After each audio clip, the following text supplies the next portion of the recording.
there, welcome to Season 3 of the Coming Down to Earth with Spirit podcast with me, your host, David Hale. In this season, we'll continue talking about all things to do with mediumship, the spiritual world, but also answering your questions to help you on your own spiritual journey or mediumship development. In this new season, I'll also be introducing some new horoscope readings done month by month per star sign, so do keep your ears out for those. But without further ado, let's get into this episode and I'll see you on the other side. Well, hello there everybody. Yes, I am back.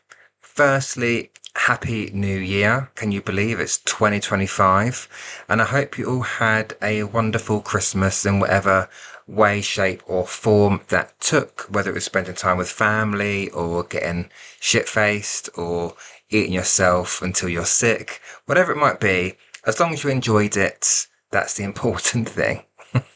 But here we are, I'm back with Season 3 of the Coming Down to Earth with Spirit podcast, and of course you know that because you are listening to it. So, don't know about you, but 2024 was a bit of a ride, and I feel that's probably the case for most people, that in some ways it was positive, some ways it was negative, some ways it was challenging, some ways it brought about new learning and new experiences.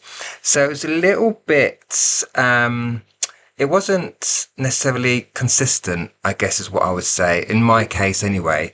And I'm sure many of you felt the same, because many people that I did speak to, whether they be medium, psychics, or just, the normal people also felt that as well, that things just a little bit up and down. But again, if you look at what's going on around the world in general anyway, when the world's gone completely mad, is that that's also going to have an effect on people, and we're also going to feel that as well. But yeah, a bit of a strange year. But I also think that towards the end of, I guess last year now, isn't it? 2024, it sounds really mad saying it. Going into the end of last year, I do feel I don't know what it was about the energy of the planet, without sounding like I'm off my rocker, but the energy of the planet towards the end of last year felt very, very off, or very, very odd, very strange, very sticky, whatever term you want to put on it. And I wasn't the only one that felt it. I spoke to many mediums that I know, and they were all feeling it. It just felt, I don't know, the energy just felt very, sticky. I was compare it to like walking through treacle, where you're trying to move yourself forward, but it feels difficult to put one foot in front of the other.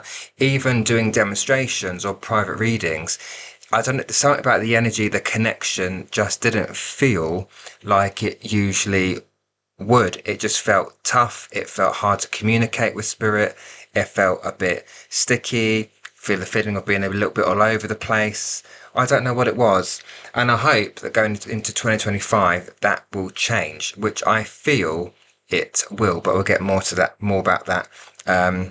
We'll talk more about that later on, I should say.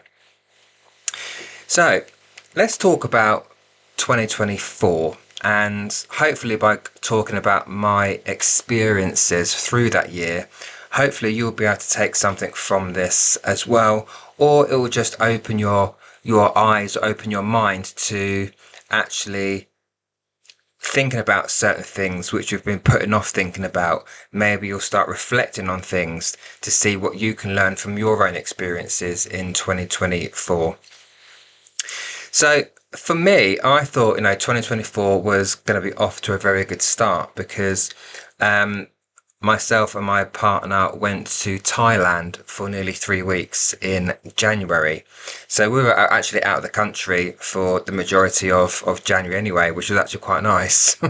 And we had a lovely time. I think there were 8 of us all together that went, and we had a fabulous time, as we always do when we go to Thailand.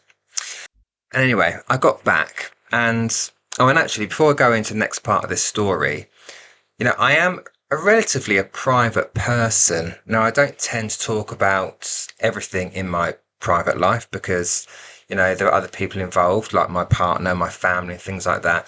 But also, I think, when you do certain things out in the public eye. Not to say that I'm famous or anything like that at all, but you sometimes have to keep, not that you have to keep, but I think you do want to keep some of your private life kind of private. But I wanted to discuss this next part of the story because I think it's important for people to understand, so they can look out for things or put things into action, if you like. So anyhow, I got back from Thailand and my mum had contacted me to say that she'd had to go into hospital and have some tests done, and they were unplanned tests. They weren't like routine or anything like that. Well, actually, the first one was, so she'd gone in for a routine mammogram, basically, and without going into all her personal details, they'd found something on the mammogram, and subsequently, last year in February, she was diagnosed with breast cancer, which came to as a shock to all of us, really, because, and when I say all of us, I mean my siblings, myself, my partner, because not to take for granted that doesn't run in the family, but in our family there is not a lineage or genetic cancer that comes up, right? So it's not to say that anyone's infallible and that anyone's invincible from those kind of diseases, but no one in our family that we know of really has ever, apart from my great grandmother, my great grandmother who died of bowel cancer, and my granddad who died on the other side, who died of a brain tumor. No one else has ever really passed from cancer conditions. In our family, it's heart disease and heart issues that run through our family. So for my mum to be diagnosed with breast cancer came as a little bit of, it came very much out of the blue, really. And the cancer, it was early stage, but it was quite aggressive and quite fast spreading. And, again, fast forwarding through all the gory details, she had 2 procedures which didn't get the cancer because within the week period between surgeries, or the 2-week period between surgeries, it spread even more. And so the only thing that could be done is for my mum to have a mastectomy, which she did have, a non-reconstructive mastectomy just on the affected breast, followed by chemotherapy and an injection that she has to have now every 3 weeks until July next year. Now, touch wood, my mum is fine. They believe they took the cancer away with the breast. It didn't get into the lymph nodes or anything because they were taken out and tested, so we know that it didn't spread to the lymph nodes or anything like that. Obviously, the chemo was, as you'd expect, it was rough on some weeks other than others.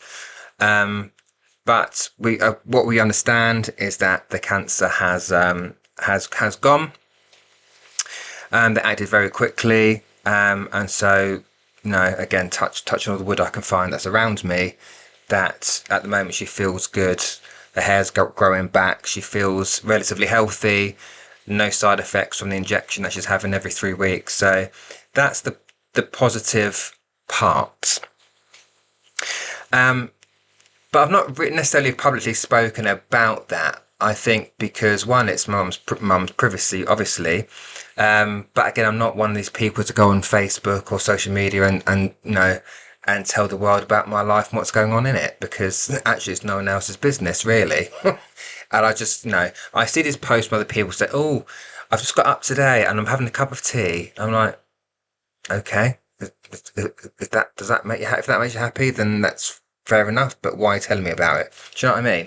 So I've some people some of you followers who do follow me on Facebook, I have mentioned it briefly in some of the live streams that I've done, because some of you do say hello to my mum when she comes on and watches the live streams as well. So I thought it's just better to be honest. I can't sit there and lie and say, "Oh yeah, my mum's fabulous," when she actually wasn't, right? And I can't lie like that. So now the reason I want to tell that story, well, it's not a story, it's a reality, but you know what I mean, is because I want the ladies out there listening especially to get your tests done, your mammograms done when the time calls for it.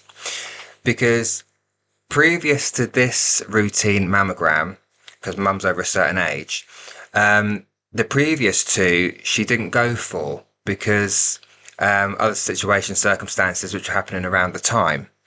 But this particular one, my mum just felt that she needed to go for it. And whether you call it a women's intuition or just intuition in general, I'd always call it intuition. She listened to that gut and went for that mammogram. And the thing is that I know my mum does regularly check herself, which I hope a lot of you ladies do as well. But there were no symptoms. There was no lumps, there was no bumps, there was no soreness, there was no swelling, there was no discomfort. There were no symptoms of the cancer whatsoever. So it wasn't like she went because she was worried about something or she felt a lump. There was absolutely nothing. And actually, before going for the mammogram, she'd gone for another chest x-ray because of the lung issues within the family, as well as the heart issues. There's lung issues like COPD, emphysema. And the cancer didn't even come up on that scan. Well, I guess because they weren't looking for it. But it's not until she got to the mammogram that they actually had found something there. So ladies, I implore you, as scary as it might be or as uncomfortable as you might think it is, it's important to get yourself checked. Because my mum hadn't gone for that mammogram, hadn't followed her gut and gone, do you know what, I need to go for this one because I didn't go for the last two, then the outcome might be very, very different. So do get yourself checked out. Now, we do have a laugh about it as well, because that's, I guess, as a family, how we get through things as well, with a bit of humour. She said that the machine is quite comfortable because it squashes your boob down. So you might come out with a boob like an envelope flap, but it's worth it just to get results and just get peace of mind when you're found, hopefully, to be all clear. So ladies, again, please do go for your mammograms.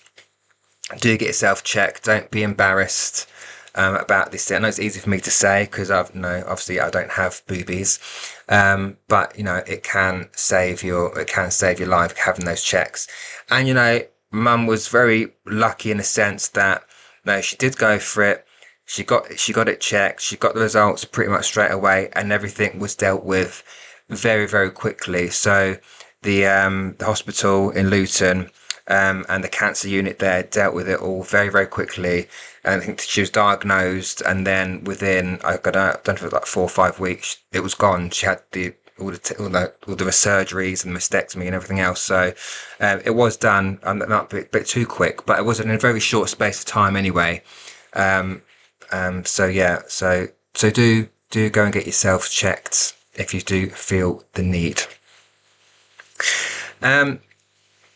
But what did I learn from that situation? Well, I think after that happened, and having to take my mum to hospital a couple of times a week for other tests, blood tests, and everything else that we had to go and do.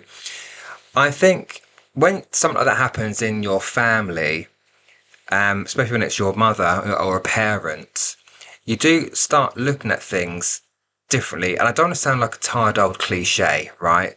But when things like that happen, it really does put certain things into perspective. And going throughout 2024, I had some fabulous opportunities and things like that. But there are also times in 2024 which weren't so great. And when I was in the mindset of feeling a bit, not necessarily feeling sorry for myself, I don't tend to do that. But when you think, I can't do this anymore, and that dem was really hard, and that service there was really difficult, and that reading there wasn't that good either. We do tend to beat ourselves up as mediums. But actually what I tend to think about is, do you know what, David, get over it. Your mother's been through cancer. She's had a part of her body removed that, she's had for over 60 years, right? So in my head, I try to talk myself out of certain situations by looking at things that, have gone on, things my mum went through, even the chemo itself, which was brutal at some point, where she was had early onset sepsis as well. And you look at those things and you go, what am I worrying about? Why am I a little bit nervous for this demonstration or that demonstration? Why am I telling myself I can't do that when I've seen my mum go through what she went through? Do you know what I mean? And look, I know all our problems are relative to us and our situations, right? But I think sometimes, you've got to look at the bigger picture and think, well, what I'm dealing with actually is relatively small compared to what it could be or what someone else has been through. So that's just where my mindset has been at as well for a lot of 2024. And I'll probably take that into 2025 as well, is that, what's the deal? Someone hasn't booked me for that church or someone doesn't want to book me for a reading. Well, I'm not going to cry about it because there's more important things in this life to, to deal with and to go through. So that's where I'm at the moment. But before we move on to the next topic, just to clarify, my mum's doing all right. She's in good spirits, and actually, she kept up those good spirits throughout the journey of cancer, if you like, through the chemo. Yes, there were rough days, but she's kept up the good spirits. And we've all tried to help her as well, and not take it too serious. I think that's actually really helped, and an important message is that we didn't give in to the negativity around it. We didn't give in to the sadness or anything like that. We tried to keep a good energy, bit of laughter, just getting on with things. And that's how we dealt with it. And I do think there is something about, keeping up the good vibrations, keeping positive. I know people are going to say, well, how can you keep positive from that person? We've been through it before with my stepdad, who's sadly no longer with us, when my mum was helping him through his cancer.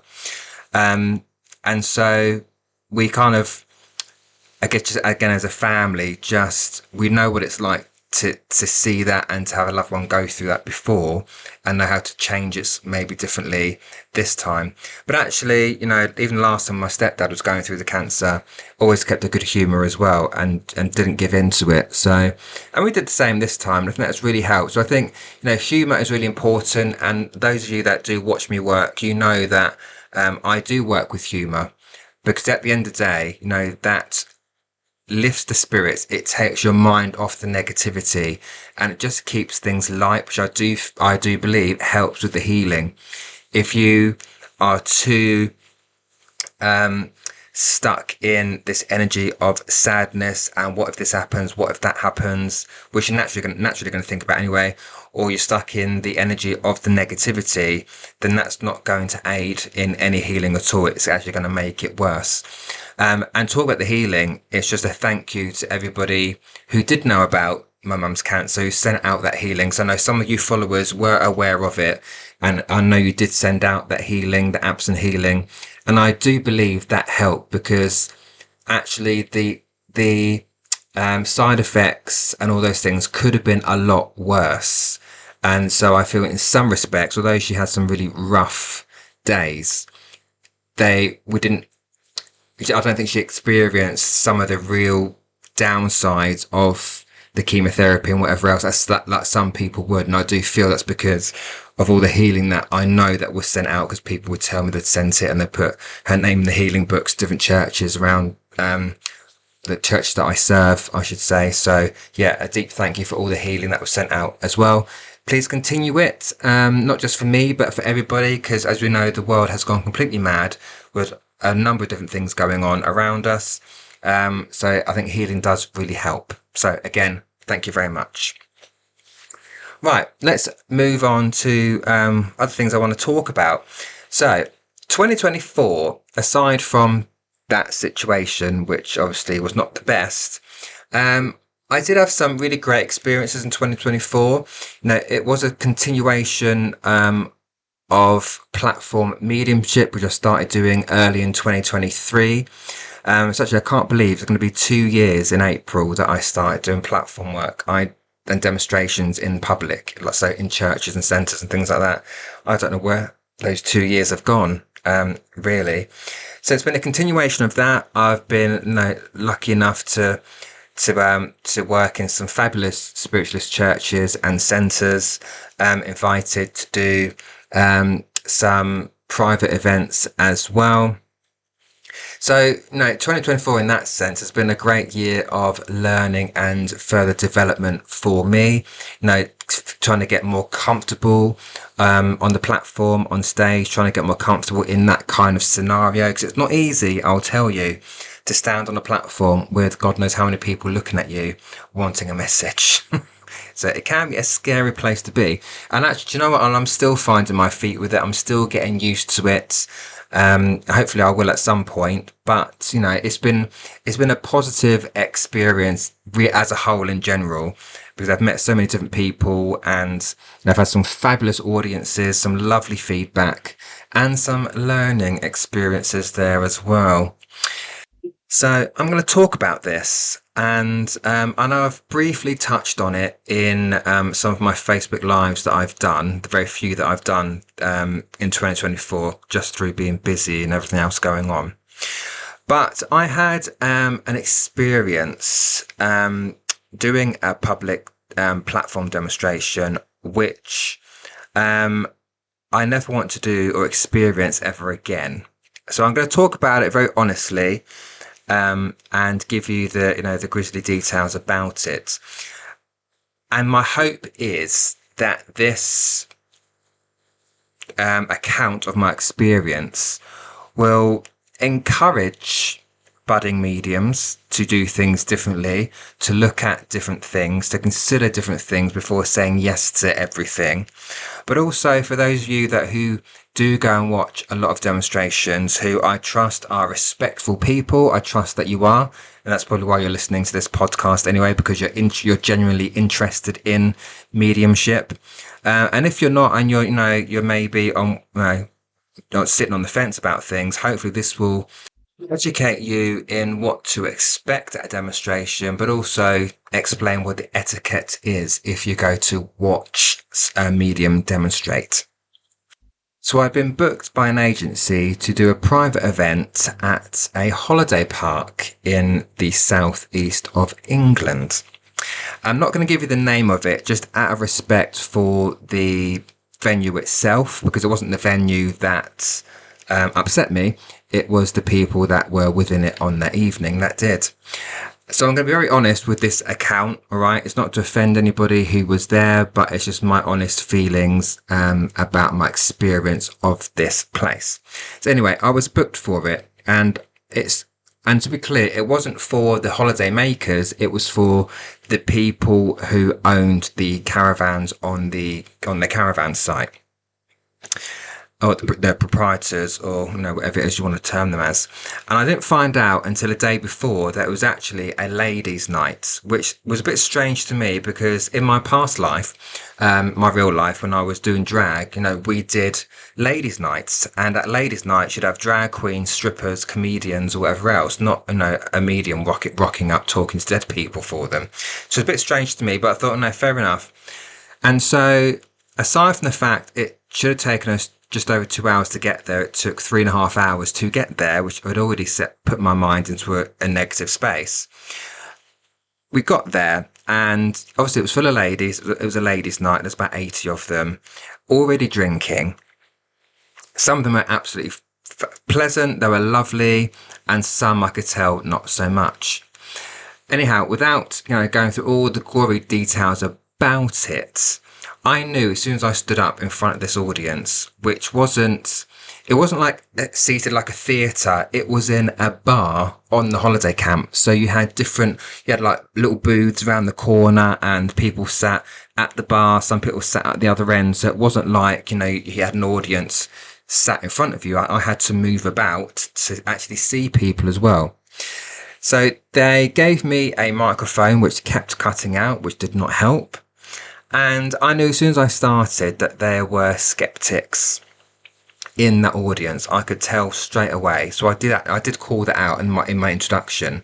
So I said something like, "Hello, hope you're well. Thanks for having me. Thanks for being here. Blah, blah, blah." I said, "Look, I know there are some skeptics in the audience. I can feel you. But you know what? I'm skeptical about certain things within this field as well. But what I ask is that you just do respect the evening, and that you don't talk between messages, because it's very distracting for myself and for other people. So if you can talk during the break, that's fine. But if you can keep your the talking to a minimum or not at all, that would be great. So anyway, it got started. As soon as I got started, people started over talking already. I started my first link, which I was having trouble doing because the person I was going to wasn't taking it, and because of that, I had some woman opposite me at a table who was basically mocking me as I was doing it because no one could take the information at that point. I finally got to the right person, but even so, I had to move towards that person because they weren't sat in front of me, at the other end of the bar. And because of that, people then started talking between themselves. I then had to come back to the table to do my second link. I needed to get a drink of water, and my other half looked at me. He was with me as well, and he just kind of shook his head.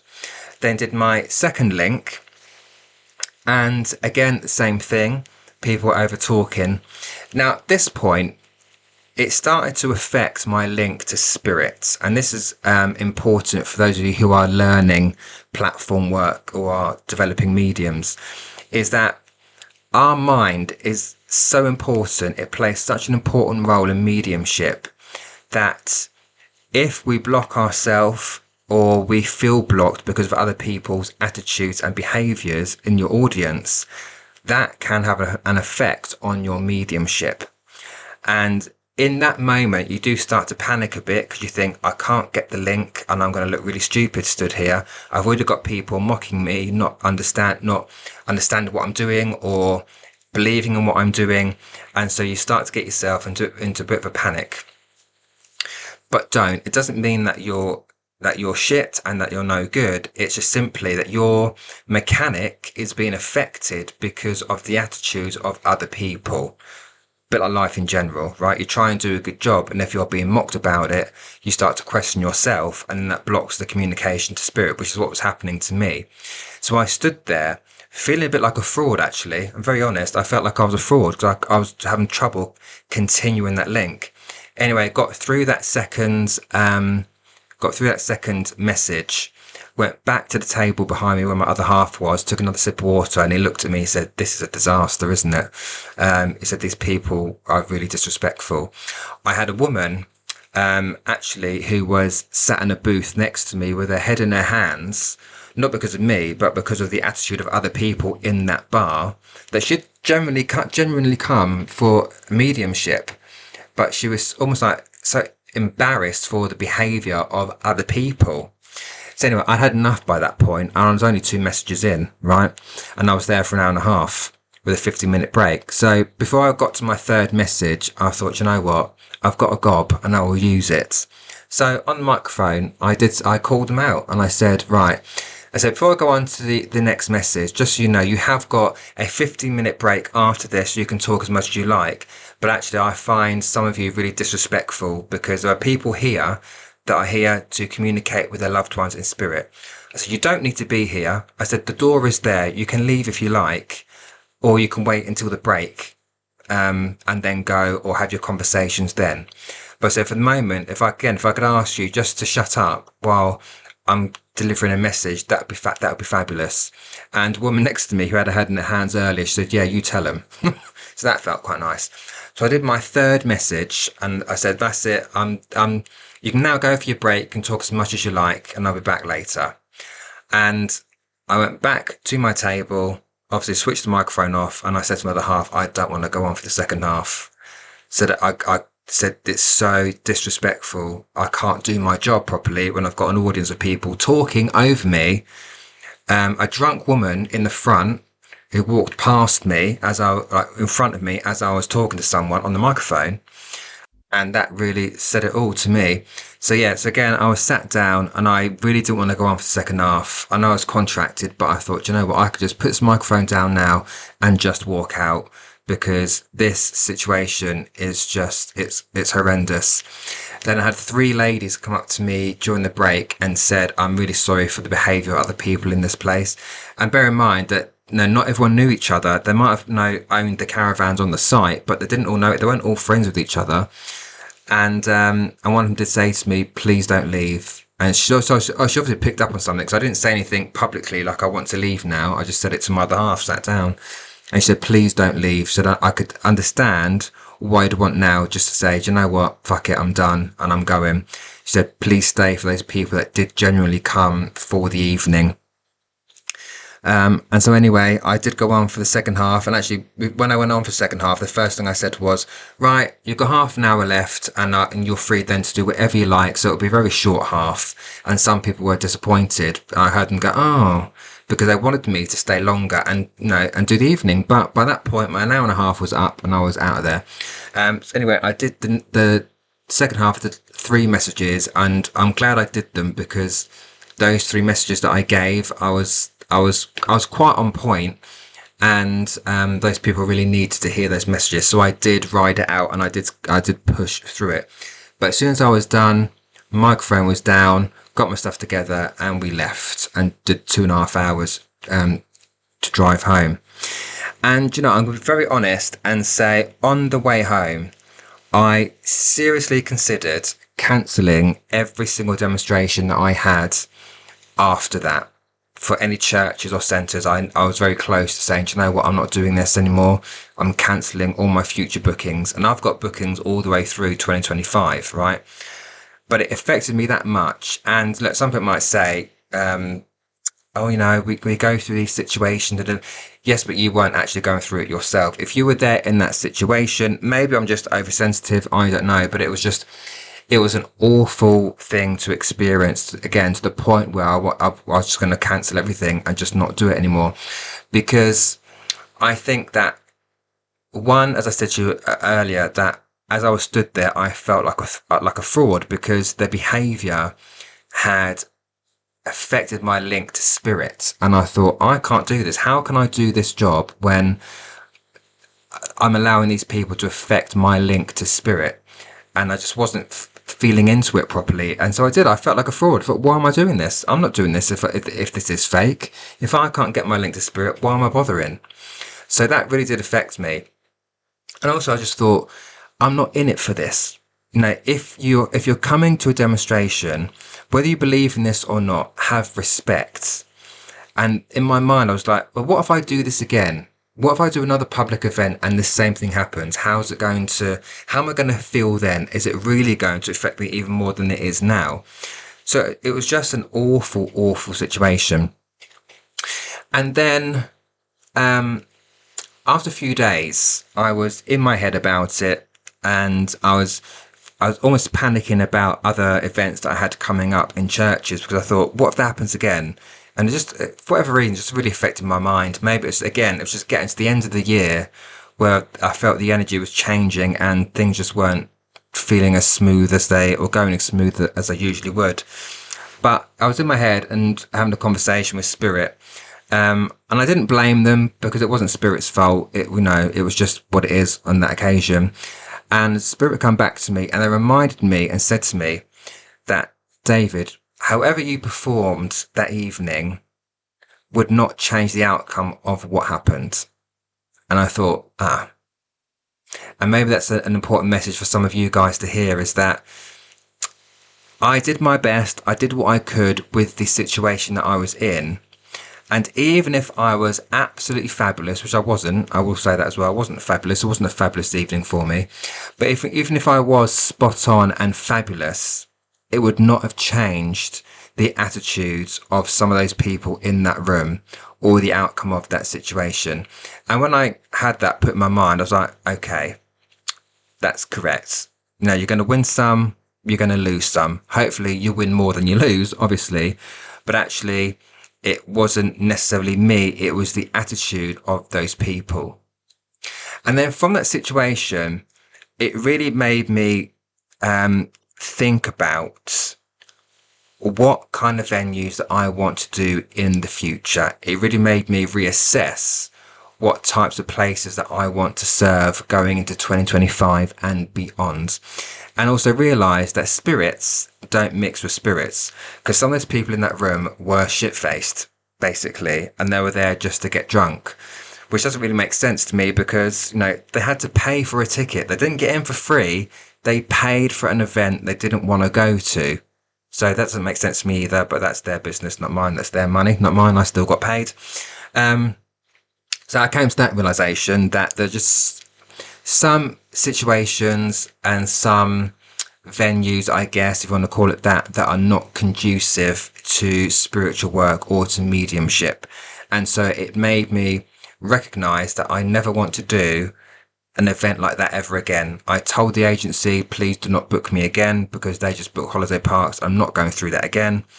And actually, I don't feel I'm missing out on anything there. It's just, it's not the right fit for me. So I will not be doing ladies' nights or anything like that again at this point.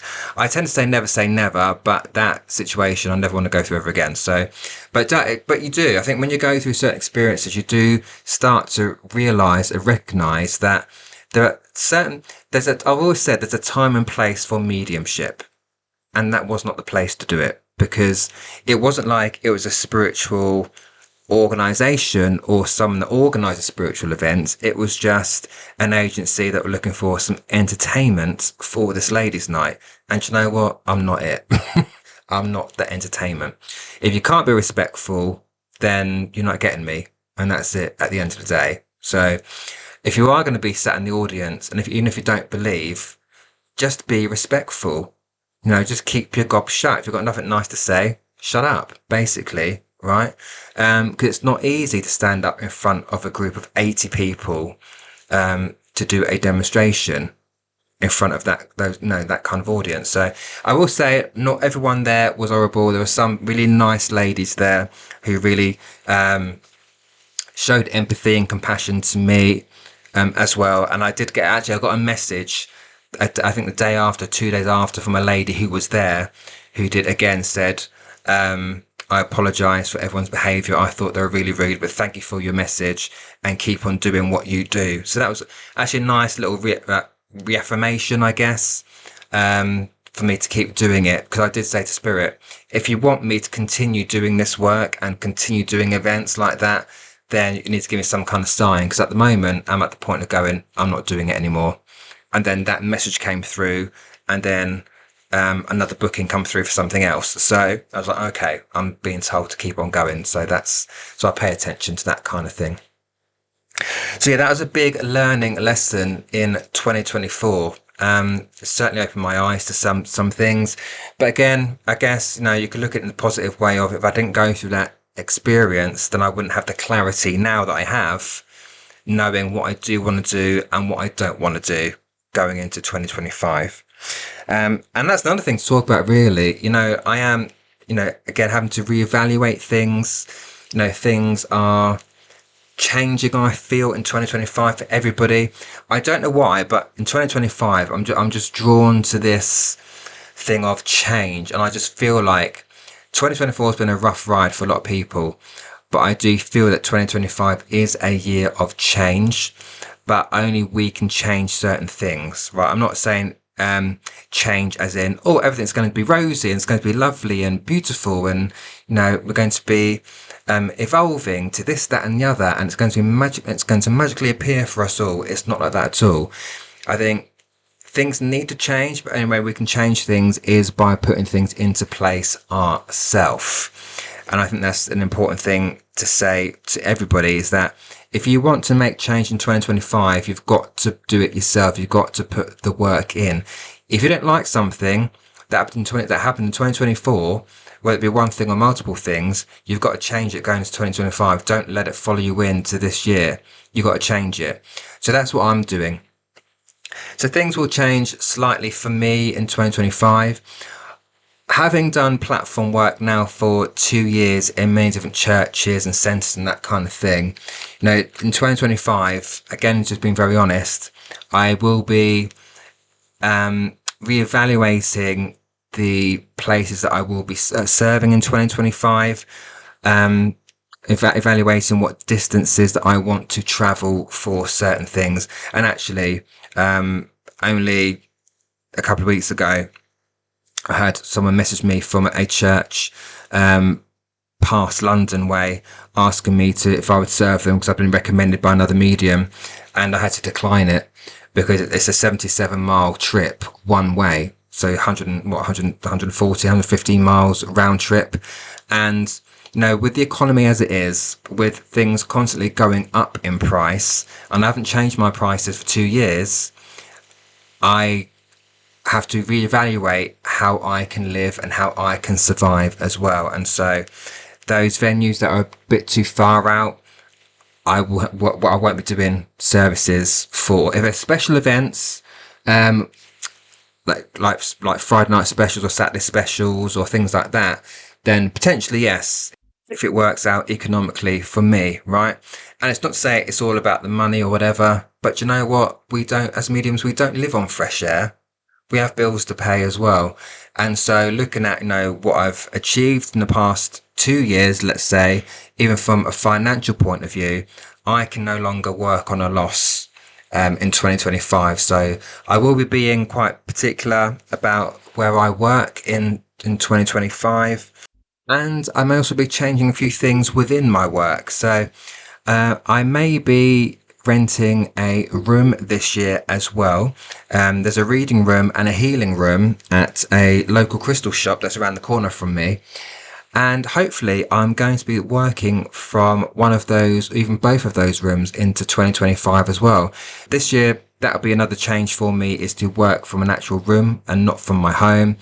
Because I think, when you do something so much, and if you're like me, I get a little bit bored sometimes, and sometimes I know when things need to be switched up. So it's not to say I won't do online things. I will still continue to do online things through Zoom, but I do think in 2025 it's time to step away from behind the computer, which actually I've been doing a lot of anyway, because as you guys have seen or not seen, I haven't done many Facebook Lives at all in 2024, purely because I'm out on the road doing different things. I also work for an art party company called a paint and sip party company, so I'm doing stuff for them as well. I've started teaching the painting classes for them as well, so there's lots of changes coming up.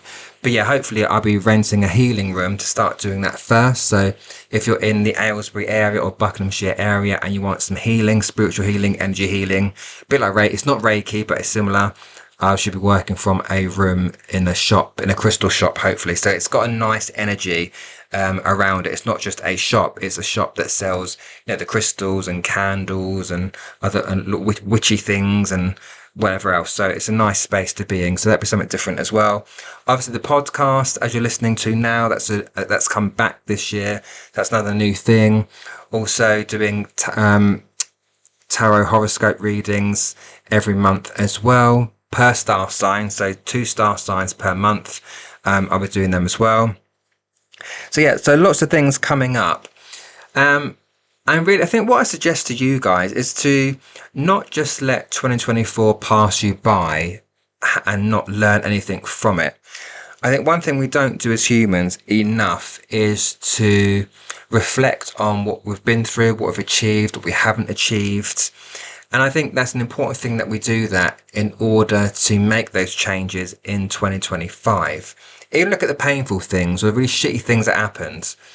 You can still learn things from, like that demonstration I talked about at the holiday park. That was such an horrendous experience, but I've still learnt something from it.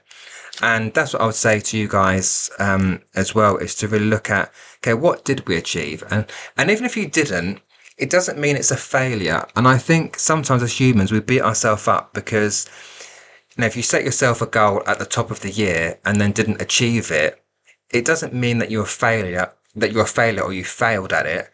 It maybe just means that year wasn't meant for it.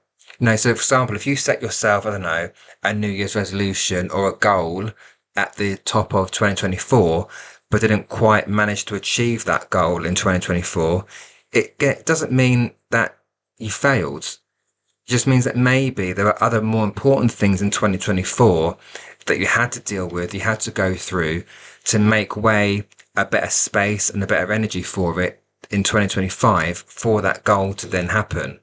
So that's what I would say. So I don't tend to do New Year's resolutions at all, really. I just tend to set a plan, set a goal, and put my eyes on that and keep my eyes focused on that, really, rather than setting a New Year's resolution. Because to me, New Year's resolution, they're fleeting things, right? I'm going to give up chocolate, or I'll stop eating this, or stop doing that, or do more exercise, and they tend to go by the wayside quite quickly. But actually, if you set yourself a goal and plan to get it, you're more likely to achieve it in the long run. So that would be my advice. But anyhow, I feel like I've waffled on enough in this first episode of 2025. I hope some of what I've said either helps you or inspires you or makes you think about things in a different way, whatever it is that I've talked about here. And I really wish you a happy, healthy and successful 2025.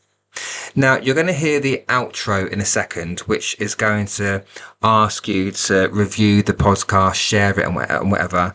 But before we get to the outro, I'm just going to repeat it here, actually. So you hear it twice. So I didn't tend to do this very much on season 1 and 2 because I don't like to beg or anything like that. But, if you do find this episode useful, please do leave me a review, whether it's just a 5-star review, as in just clicking the stars, or whether it actually be writing a comment. That is really, really helpful for me, because then it allows me to understand, again, am I doing anything wrong? Am I doing things right? Are there other things that you want to hear from? Because this podcast is not really all about me. It's about you guys. It's about talking about spiritual topics that you want to know about. Maybe you've got questions about the spirit world, or maybe you're on your own spiritual development journey and you've got questions that you want to ask. All those really do help me. So if you do have a topic you want me to talk about, whether it be related to spiritual things, whether it be a personal topic or a personal question for me, I'm happy to do that as well. Get those questions to me, leave it in the review or email me at davidhmedium@outlook.com, and I will get to those and hopefully be able to turn them into another episode.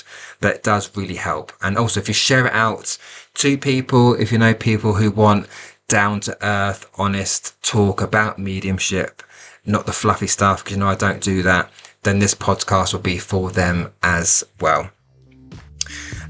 But yeah, that's it. I'm going to stop waffling on. Again, I do want to thank you for listening to the first episode of 2025, and I'll see you in the next episode. So that's it for this episode. What do you think? I hope you enjoyed it. And if you did, if you could leave me a review to tell me what you thought about it, it really does help me when it comes to creating new episodes. But also, if you could share out the episodes, share out the podcast, that would really help me as well to reach more people. But if you do have a spiritual topic or a question you'd like me to talk about on another episode, please do feel free to either email me or to message me via my Facebook page, and I will take that topic and question into consideration and turn it into a podcast episode. But as always, thank you very much for listening, and I'll speak to you all soon.